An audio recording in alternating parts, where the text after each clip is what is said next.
Pode começar. Então, a gente vai estudar hoje alternativas à sequência recitativa de intubação. A primeira delas é a sequência atrasada de intubação. A gente tem em comum nesses três grupos de pacientes que os alvéolos são colapsados, então a gente tem áreas ventiladas, perfundidas, mas não ventiladas. Então a gente vai ter que lançar a mão de uma alternativa para percussionar direito os pacientes, uma vez que eles não vão estar percussionados com o catéter ou com um umbo antes da intubação. Um outro grupo de pacientes a gente pode utilizar essa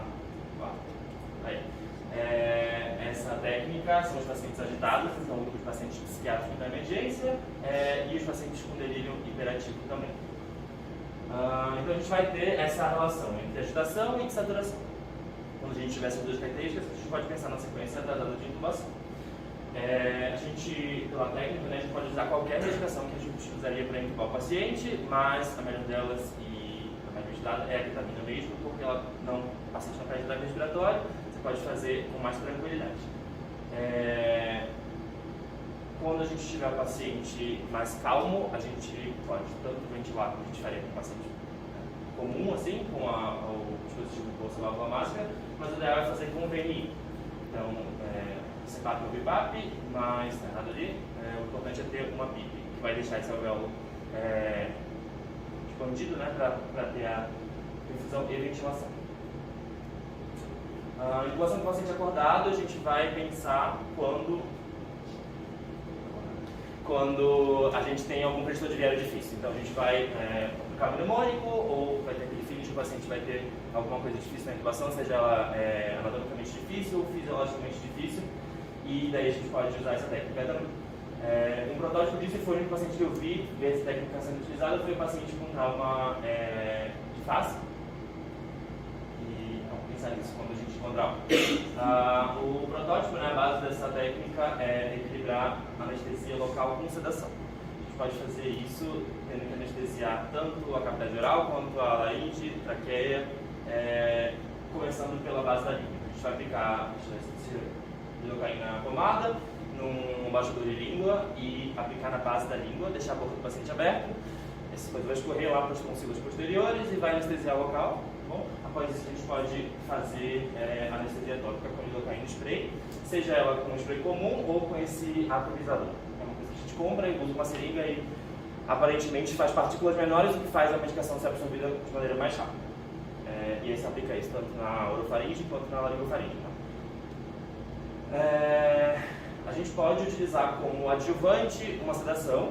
Essa sedação, um paciente tem que estar acordado, ela não pode ser profunda, então tem que ser o mais leve possível. Você vai aplicando alíquotas, preferencialmente de uma medicação que você tenha prática, pode ser ketamina. Então 25 mg de ketamina a cada 2 a 3 minutos, e aí você faz uma tentativa de laringoscopia. Contraindicação. Obviamente o paciente precisa de uma viária imediata. E daí quando o paciente está anestesiado topicamente e sedado, você faz uma tentativa de laringoscopia. Se você percebe que o paciente tem uma viária tranquila, né, então não vai ter problemas com a sequência rápida de intubação, você pede para aplicar o restante da medicação sedativa e bloqueador neuromuscular e faz a intubação. Se não for o caso, você pensa numa alternativa. E o terceiro é uma variação da sequência atrasada de intubação, mas é a intubação baseada só com o uso da ketamina, que chama PUR.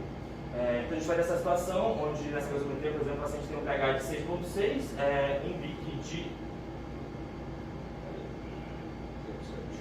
exatamente 0,7, enfim, o paciente está extremamente instável. Se ele evoluir com a apneia, provavelmente ele vai descompensar a parte respiratória e ele vai parar, porque a situação dele vai piorar ainda mais. E a gente tem protótipo disso na celulose diabética e na celulose elástica por diversos motivos. Então a gente precisa que esse paciente fique fazendo troca gasosa para poder manter esse equilíbrio frágil que ele tem. Então, a celulose grave, que foi o que eu falei, mas pacientes muito potencios e com hipoxemia persistente também, essa técnica pode ser utilizada. Nesse caso, como a medicação vai no nome da técnica, então é só a ketamina mesmo que a gente vai utilizar, numa dose de 1 a 2 mg por quilo, de maneira também parcimoniosa, para o paciente não perder o drive respiratório, e aí a gente faz a tentativa de laringoscopia e intubação. A gente pode atrapalhar a gente nesse processo são três coisas. Rigidez muscular, então o paciente não vai ter bloqueado, né? Ele pode ter uma rigidez na musculatura cervical. Laringoespasmo, onde você vai ter essa situação e o paciente vai ficar hipoxêmico, provavelmente vai descompensar. E vômito, uma vez que a ketamina não suprime esse reflexo. Em resumo, a gente tem a sequência atrasada de intubação, pensando que o paciente está muito agitado, a gente precisa fazer uma oxigenação adequada. Intubação com o paciente acordado, quando a gente tem um preditor de viário difícil. E a intubação só com ketamina, quando o paciente precisa manter esse drive respiratório, de qualquer forma, está muito estável. E a gente vai ter esse algoritmo, que é um algoritmo baseado no uso da ketamina para intubação. Basicamente, se a gente tem um paciente que não consegue ser oxigenado, a gente vai passar para intubação atrasada. Se a gente tem um paciente que consegue ser oxigenado, mas ele está muito estável, a gente vai fazer a intubação só com ketamina. E se o paciente consegue cooperar, a gente pode fazer a intubação do paciente acordado. Daí vai precisar anestesiar topicamente, fazer uma série de coisas que vai demorar tempo e colaboração do paciente. E essas são as minhas referências. O Wallace e um artigo sobre o Kobe mesmo.